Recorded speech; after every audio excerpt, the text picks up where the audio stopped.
I'm here to listen. Why am I walking on this way? Hello, everybody, and welcome to Muse's AT Podcast, where you can relive my epic journey with me. This is Muse, and what follows is my Appalachian Trail story. Today's episode covers Friday, June 13th and Saturday, June 14th, 2025. We are now into the back half of the 100. We start the day, June 13th, at East Branch Lean-To, named this way because it is very near the East Branch of the Pleasant River. This shelter sits on mile 67.8 Sobo. If you consider that there are 15 miles before you get into the 100, East Branch is almost right at the halfway point. The 2 days we cover today will push us 20 more miles towards Munson. Today's haiku is from November 20th, 2017. A plan to proceed. A new day, revolution. Today, a great gift. June 13th, 2025. And then there were two. Start, East Branch Lean-To, Maine. End, Sidney Tappan Campsite, Maine. Miles, 9.0. Today was probably my favorite day in the 100 so far. I always love a good ridgeline hike, and this was the best. We awoke in the morning at East Branch Lean-To. There were 3 guys at the shelter. Haley and I camped nearby. I talked to one of the guys, Jackson, as he and I were getting water last night. Nice guy, probably about Haley's age, Sobo through hiker just like us. Haley talked to another, Taco, who was a flip-flopper heading southbound for this part of the hike. A flip-flop hike is a through hike that changes direction. In Taco's case, he started at Springer Mountain in Georgia, our endpoint, and hiked north for about 700 miles, before skipping to Maine to start where he did. His hike will then finish where he left off going north. He will have hiked the whole trail. Flip-hop hikes can be advantageous for a few reasons, seasons and weather for instance, or even just to reduce crowding on the trail. Or it could just be the best way for that hiker to tackle the hike. To start our ridgeline hike, we had to climb the first peak of the day, Whitecap Mountain, which at 3,650 feet is the highest point within the 100-mile wilderness. On the way up, we took a break at Logan Brook Lean-To, where undoubtedly pretty much all of the group we had been with the previous day ended last night. That was our first 3.6 miles, and significantly got the ascent started. Almost to Logan, we met a very friendly gentleman from Vermont, didn't catch his name, who was alternating hiking and fly fishing around the whole area. Our conversation with him inspired us to take only a snack at the Lean-To and save our lunch for the peak, even though it was getting closer to 1 for this break. But the peak was just another 0.9 miles, and we had a great lunch there. While eating lunch, we met Chia, a NoBo through hiker who started on February 6th. So he was early, but at just over 4 months, he was also fast. It was an exciting conversation, probably my favorite on trail so far. We had stopped just short of the peak to shield some of the wind, so Chia came over the crest behind us, catching his first sights of Katahdin, his endpoint, after having hiked over 2,100 miles.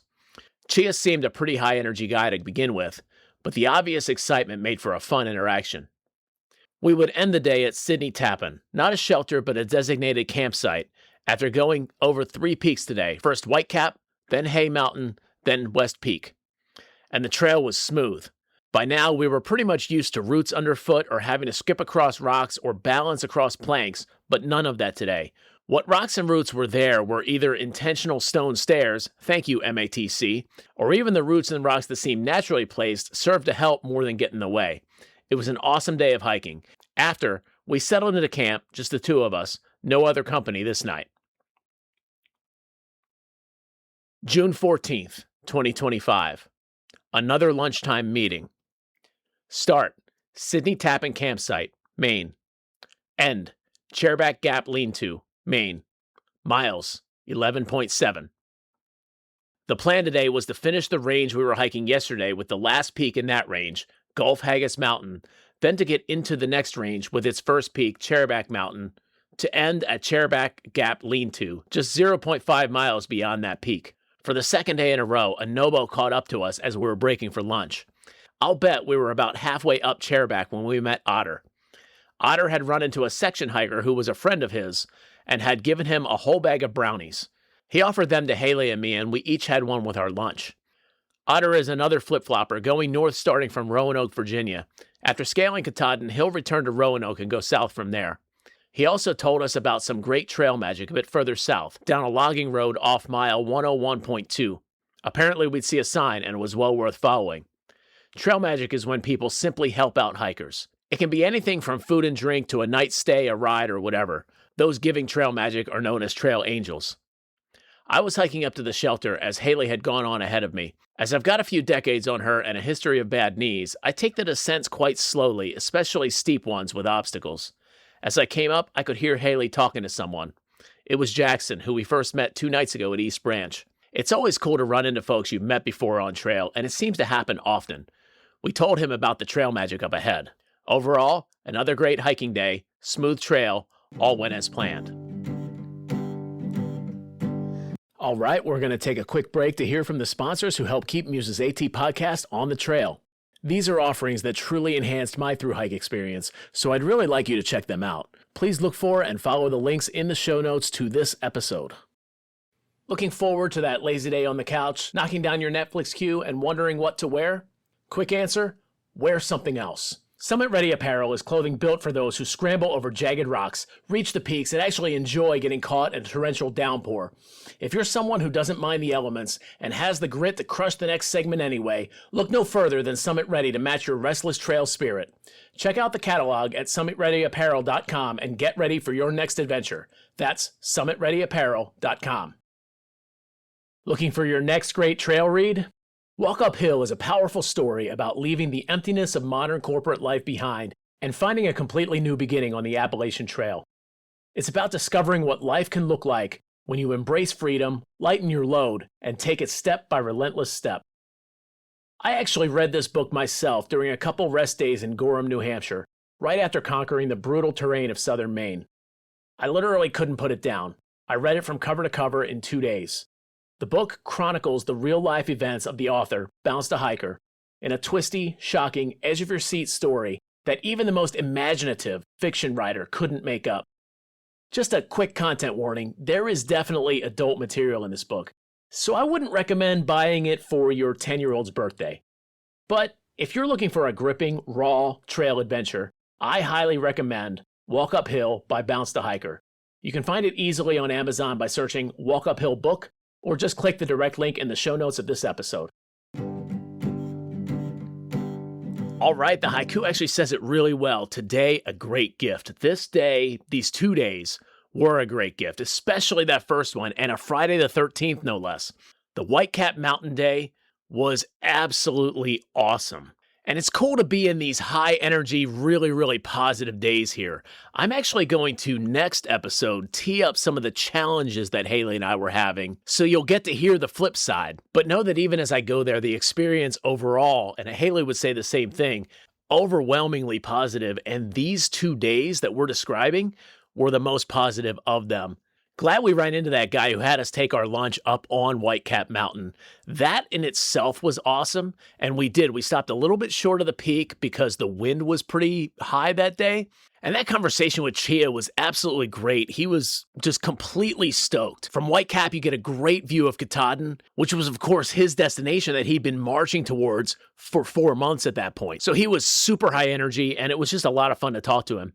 That touches on the topic of talking to NoBos in general. And one of the things you're going to see, especially as we get into the entries in the months into Caratunk stretch and maybe even a little bit past Caratunk, I start having all these conversations with all these NoBos, and I start listing like their names and everything, which it got a little much and I stopped doing it. But at this point in the journey, meeting NoBos was like one of the coolest things. These were the veterans on the trail, and they were generally very, very excited at this point. So you'd have these awesome conversations, and it would be later on that I'd have the observation that there were kind of waves of NoBos. And I actually remember discussing this with Ratatouille in one of the huts and getting overheard by a couple of NoBos, leading to a funny conversation where they were like, oh, you guys talk about us NoBos just like we talk about you Sobots, which was kind of a little bit of a funny thing. But anyway, the waves, like what I would find is that these early Maine for me, late Maine for them, NoBos were so excited. And Otter, okay, not a true complete northbounder as he was a flip-flopper, but also really very much in the same sort of energy at this point. He started at Roanoke, Virginia, so he had gone, 1,500 miles at this point. So he had a lot of miles behind him as well. But then as you got a little bit further towards southern Maine, the NoBos were notably grouchy, right? And I think I know what that was, right? Just having experienced it, well, backwards, but still having experienced it, come through the whites, you think the whites are your big challenge. You're going into Maine, you're on the home stretch. Southern Maine was no joke, and we'll get there and we'll talk about, southern Maine being pretty rough. So it was a different energy generally meeting the folks coming the other way once you got there. And then it was through the whites, and you've got excitement again then through the whites. And then on the other side of the whites, now at this point in time, I'm talking Vermont and even into like Massachusetts and Connecticut, I'm meeting with people with a lot of trepidation for the whites. I'm also well into August by that point, so we're actually meeting also NoBos who are worried about whether or not they're going to make it to Katahdin, or having to think about, do they then flip up to Katahdin and come south or something like that. So anyway, yeah, waves of meeting NoBos. A very exciting thing right at first here, and always a cool thing regardless of where I was in that sort of continuum. And of course, those are all generalizations. There were exceptions to the rule in every one of those phases that I mentioned, but it was a thing that I noticed. All right, introductions in general for this second half of the 100. Now, you probably remember in my interview with Wayfinder, Haley, how she mentioned that this was a little bit tough on her. I don't think it was probably tough on her this day. I think we were both very excited on these 2 days, but that it wore on her that we didn't see anybody that we started with anymore, right? None of that Cooper Brook crowd that I was talking about, which included, of course, Fernando, Dan and Michaela, who we had basically started with the AT Hostel.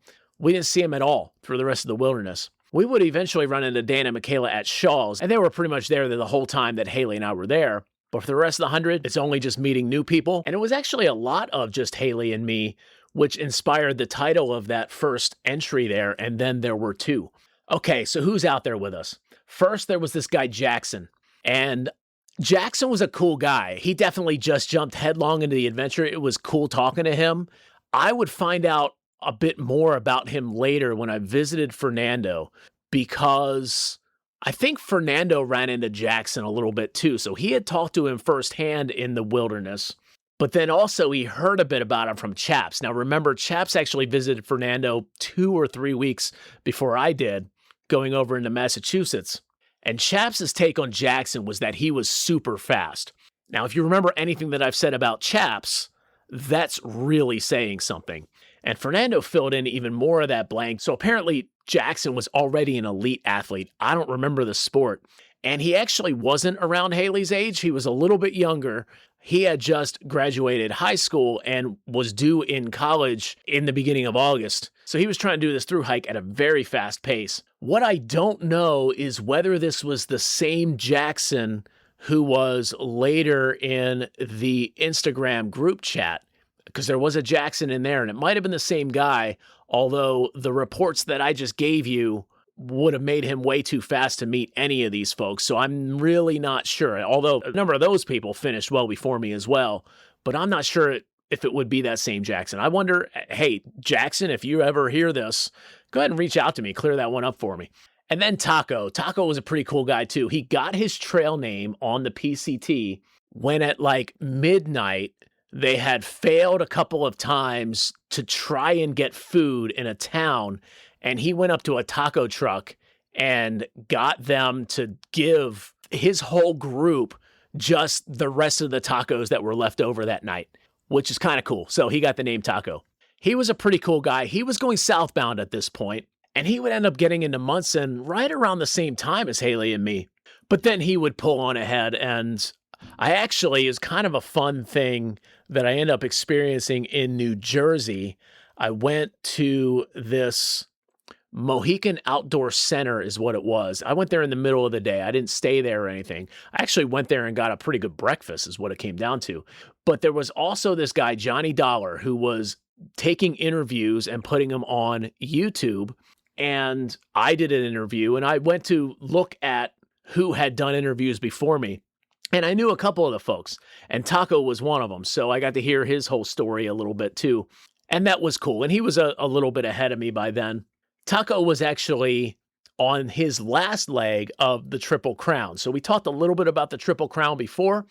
So Taco had previously done the CDT and the PCT, Continental Divide Trail and Pacific Crest Trail, and so was now doing the Appalachian Trail to finish up his Triple Crown. And then Cameron, who didn't have a trail name yet, I later learned he was called Party Girl, and I probably learned that from texting with Chaps once I got Chaps' number from Fernando. Cameron ended up, I think, doing a significant amount of the trail with Chaps, maybe even going all the way to the finish with him. Haley and I met Cameron at Birdman's house, and then later would also meet both Cameron and Margot Polo together in Munson, which is why when I phrased that question to Margot last Friday, I did that way.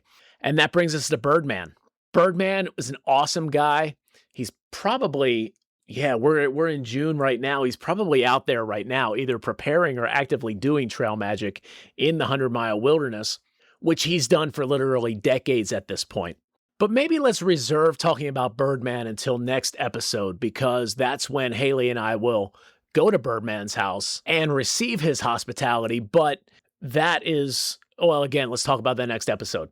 A topic that becomes connected is the topic of bear hangs. And I'll talk to you a little bit about what bear hangs are and also why that becomes a connection. And then kind of go on to what they taught us in the workshop, what we were doing, and maybe some of the various things that were out there to manage the reality of bears. So first off, why this connects and why I wanted to bring this up specifically in this episode. And that goes back to Taco. And to start that story off, I had been doing most of our bear hangs, all of our bear hangs, up until the night we met Taco. On that night, and this doesn't have anything to do with Taco, Haley wanted to try the bear hang. She just hadn't done it yet. She had practiced it in the workshop, but she hadn't done it in the backwoods yet. So she wanted to give it a shot, and she went ahead and did the bear hang that night. And a little bit later on, I was finishing it off or something, or maybe I even had to take it down and put something in there or something. Taco found me on the trail as I was doing that, and he said, "That is the best bear hang I've seen. I've been 700 miles down south, and most of the hangs that I've seen are more just sort of puzzles to maybe confuse the bears. And that is a perfect textbook PCT bear hang." And of course, I told him, well, that's actually Haley's bear hang, and I'll let her know what you said, and then I went and let her know. So why do I even in the middle of that story say PCT bear hang? We're on the AT, right? But that goes back to the workshop, in which what they taught us was the difference between the AT bear hang and the PCT bear hang. So the bear hang that I had used for years going into the AT was the AT bear hang, and I didn't know that. I didn't even know there was a thing called that. But what they said in the workshop is that we don't use the AT bear hang anymore because the bears have gotten too smart and they've figured it out. So here's the difference between the two. In either one, you're going to throw a rope essentially over a branch. I'll get into that in a minute too. But in the AT bear hang, what you're going to do is you're going to tie that off to a tree. So then your food hangs. With the PCT bear hang, what you do instead is have it hang straight down from the tree, and you tie it up in such a way that it just hangs in midair, and it doesn't have this rope coming off tied to the trunk of a nearby tree. And why even on the AT bear hang was getting abandoned and the AT hostel was teaching the PCT hang was because where the bears were starting to figure this out is they would just go over to that tree and they would swipe the rope with their claws, food drops for them, and they're good to go. So that's what they told us in the workshop. Bears got too smart, AT bear hang no longer effective. I will say that occasionally I did use the AT hang out there because there are situations in which the PCT hang kind of doesn't really work, or it can be very difficult. So going into it from a method standpoint, here is how you do the PCT bear hang. You actually get a bag of some sort. What I had early on was a bag that Trash Panda dug through the hiker box and got for me. Basically just a stuff sack for something. I don't even really remember what it was for, but anyway, I just had this spare bag. You grab some rocks from the ground. They're around, you can find rocks. Well, sometimes that was a challenge, honestly, but most of the time you can find rocks. So you find rocks and then you tie that or usually clip it with a carabiner to your rope, and you use that to throw that over a branch. Usually underhand, I think most people agree that you have more control underhand to get that over there, but everybody had their own methods. And it looks like I'm going to be a little short on time today, which is fine because this stuff doesn't come till later on anyway. I've got a couple epic fails that we'll get to laugh at later on. But anyway, what you do from there, you get that, and it often takes a few tries. One of the things Trash Panda said was he's either a first try guy or like a 10th try guy. And there were a few nights where like I'm going into camp, I am tired, I just want to, get this thing done. And it took me forever to properly get the bag with the rope over the branch that I wanted it to. And that could be a frustrating thing. But anyway, you keep doing it because you want to do a proper bear hang.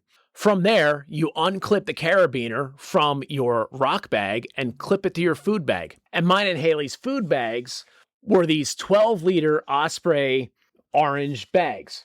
And it's funny, Ratatouille actually had the exact same bag. But when we were camping together, we were hiking together, camping together, we could identify mine and his pretty easily by the next thing I'm about to say. For Haley and me, what we would do inside that bag is we had the smell-proof, like plastic bag. And I got both the Osprey bag and the smell-proof plastic bag from the outfitter at the AT Hostel. And I've heard mixed reviews as to whether or not those smell-proof bags actually work. As far as I can tell, as far as I ever knew, I never had a lot of interest in my food from the surrounding wildlife, so maybe they did. Maybe they did exactly as advertised. But what Haley and I would do was put all of our food into the smell-proof bag, put that into the Osprey bag, clip that now where the rock bag had been clipped. Well, in reality, we probably stuffed the bags before this point. But anyway, that goes where the rock bag had been, and now we can hoist that food bag up. If you're doing an AT hang, you're just about done at this point. You just tie that off to a tree, and that's it. PCT hang has a little bit of an extra twist to it, if you will. So you want to have your string or rope going through the carabiner. And the reason you want to do that is because you want to create a spot where you can get it stuck. And hopefully that'll become clear in a second what I mean by that. Grab a nearby stick, and really like a 4-inch length of stick or something like that is perfect. So if you can get that, you've probably prepared that by this point, actually. Maybe you've even broken a twig that's on the ground, or you found the perfect one or the other. But you could easily do a clove hitch around that and then make that be how the rope can no longer pass through the carabiner and gets it stuck. So what you would do in practice, you'd pull the food bag all the way up to the branch, and then you would tie your stick in there, and then you'd let it go, and that would have the food bag drop about 6 feet usually, which is what you want. You want a bear hang to be 6 feet over from the trunk, 6 feet down from the branch, and then 12 feet from the ground. So you should have chosen a branch about 18 feet off the ground. I mentioned some times when the PCT hang becomes a little too challenging, and so I used the AT hang, and I got away with it.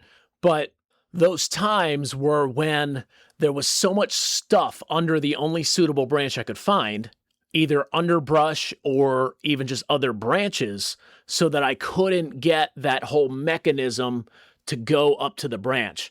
What I did was I struggled with it and just had bad bear hangs at first, but eventually I found, well, this is the time I'm going to tie it off. So I ended up finding a use for both, but I would always go to the PCT hang if I could do it, which was most of the time. Other options out there were bear poles. Now, those could come in 2 different varieties, but if there was a bear pole, that was going to be better than a bear hang that you would do, just because it was specifically like engineered for the purpose, as opposed to a tree that's minding its own business being a tree. So I mentioned 2 different kinds. The first kind, and actually I think the only place I saw this was Baxter State Park. No, that's not true. It's in the Smokies as well. But this one had cables. The Smokies were a little bit different because they were almost exclusively cables. They were cables hung between 2 trees, and then you would just pull your bag up with cables that were dropped down. The ones in Baxter State Park, they were on poles, but there were cables dropped down. And those cables just have a carabiner, clip it to your bag, and you're done, right? All the hard parts of a bear hang were done for you, essentially, by the setup. The other sort of bear poles were the ones that I would see a lot of times in Virginia. And this could be interesting at times too. Some of them were just so crazy high up that this became this weird balancing act to try and get it up there. But what you would do is you would be provided with a pole that was about as tall as the bear pole, and it would have a hook in it. So you would take your bear bag and you would hoist it up by this really tall pole and place it on the hook at the top of the pole that was planted into the ground. The other option, and this was really cool when this was provided, were bear boxes. Some places on the trail, some shelters, you'd run into a whole stretch of trail where you'd come to a shelter and there's just this big, basically toolbox right along the side of the shelter that is so heavy that a bear can't or won't think about or won't smell through it. I don't know. Either way, you stick your food in there, you don't even have to do a hang. The last one that I'll talk about, and this is generally not recommended, though some people do this exclusively, and I'm not going to say I never did, but I did do it somewhat sparingly, and that is simply sleeping with your food. The idea there is that the bear doesn't want anything to do with humans, and you will detract the bear from your food. But what if the bear does care? Then the only thing in between your food and the bear is you, and that's generally not what you want to do. I mean, even when my bear hangs were bad, the thing that they primarily were was away from me. So bear gets interested, he goes and, rips down my bear bag. This never actually happened, but at least that's like 200 feet away, and I don't have to worry about being in that vicinity. So I think that's what I've got on bear hangs at this point in time. Again, a little bit more about that later because there are two specific instances where this just did not work out to some crazy epic fail, which is actually really funny, and we'll get there when we get there. Until then, and until next time, this has been Muse. You have been listening to Muse's AT Podcast. Thank you for walking with me, and happy trails.